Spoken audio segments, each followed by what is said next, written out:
पाकिस्तान का मुस्तकबिल अब हिंदुस्तान तय करेगा। अन्ततः finally most awaited film Dhurandhar the revenge release भएको छ र मैले यस मुभीलाई फर्स्ट डे अनि फर्स्ट शो हेरेर पनि आइसकेँ। आखिर के छ त धुरन्धर द रिभेन्ज भित्र? किन हलमा उर्लिरहेका छन् नेपाली दर्शकहरू पनि यसरी? आउनुहोस् कुरा गरौँ। भिडियो एकदमै इन्ट्रेस्टिङ अनि रोचक हुनेछ। कृपया भिडियोलाई सुरुदेखि अन्तिमसम्म नछुटाई हेर्नुहोला। भिडियो सुरु गर्नुभन्दा पहिला हाम्रो रिभ्यू नेपाल युट्युब च्यानललाई सब्स्क्राइब गर्नुहोला र छेउमा रहेको बेल आइकन दबाउन पनि नभुल्नुहोला। हामी यस्तै ताजा अनि नयाँ नयाँ मुभीहरूको अपडेट र रिभ्यू लिएर आइरहनेछौँ। जुन मुभीमा हामीले रणवीर सिंहलाई मुख्य भूमिकामा देख्न सक्छौँ भने यस मुभीको डिरेक्टर रहेका छन् आदित्य धर। र यस मुभीलाई हेर्नको लागि तपाईँहरूले हलभित्र छिरिसकेपछि 4 घण्टाभन्दा बढीको समय दिनुपर्ने हुन्छ। यो मुभी हेर्नको लागि हलमा यति बेला नेपाली दर्शकहरू यसरी उर्लिएका छन्। बिहानको फर्स्ट डे फर्स्ट शो नै हाउसफुल छ। नेपालमा एक्सन जनराको चलचित्र रिलिज हुँदाखेरि वास्तवमा भन्ने हो भने त्यो चलचित्रले पानी पनि भन्न पाउँदैन। तर एक्सन जनराको इन्डियन सिनेमाहरू आउँदाखेरि बिहानदेखिको हाउसफुल हुन थाल्छ।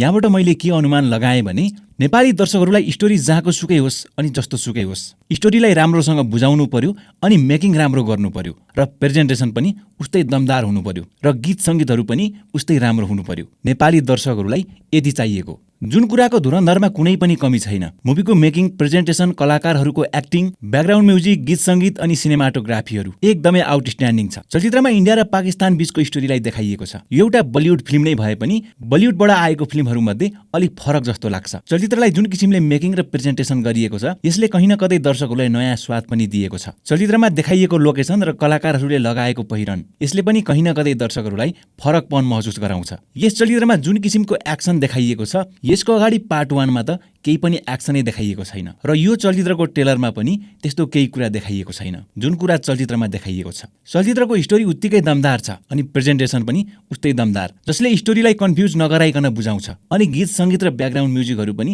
उत्तिकै दमदार छ र सस्पेन्सहरू पनि उत्तिकै भयानक छ। र विशेष गरी भन्ने हो भने यस चलचित्रको एक्सन एकदमै धमाकेदार छ। यदि तपाईँहरूको मुटु कमजोर छ भने यो चलचित्र तपाईँहरूको लागि होइन, जसले खुन खराबा र काटमारलाई हेर्नै सक्दैनन्। चलचित्रमा त्यति धेरै खुङखार एक्सनहरू देखाइएको छ। आँखा निकाल्नु, गिदी फोड्नु, घाँटी काट्नु जस्ता कुराहरू त नर्मल हुन्। टाउको काटेर बीच सडकमा फुटबल खेल्न थाल्छन्। यो चलचित्र हेर्दै गर्दाखेरि आँखा बन्द गर्नुपर्ने अवस्था आउँछ र हेर्नेहरूलाई पनि टाउको घुमाए जस्तो हुन्छ, चक्कर लागे जस्तो हुन्छ अनि भमिटिङ होला जस्तो हुन्छ। चलचित्रमा एक्सन त्यो हदसम्म देखाइएको छ। चलचित्र एकदमै लामो छ। सायद यो चलचित्रहरूमध्ये सबैभन्दा लामो चलचित्र होला। 3 घण्टा 49 मिनटको यो चलचित्रले एकैछिन पनि बोरिङ गराउँदैन। चलचित्र हेरिरहँदाखेरि यस्तो लाग्छ चलचित्र अझै छोटो भयो। केही हावा मिडियाहरूले एउटा हल्ला फैलाएका थिए। चलचित्रमा अक्षय खन्ना यानि कि रेमन डकायतको अझै पनि केही सिनहरू देखाउन बाँकी छ र अक्षय खन्नालाई अझै पनि पारिश्रमिक बढाएर सुट गरिँदैछ भन्ने कुराहरू फैलिएको थियो। तर त्यो सबै झुटो साबित भयो। चलचित्रमा हामीले अक्षय खन्नालाई त देख्न पाउँदैनौँ, तर अक्षय खन्नालाई देख्नै पर्छ भन्ने फिल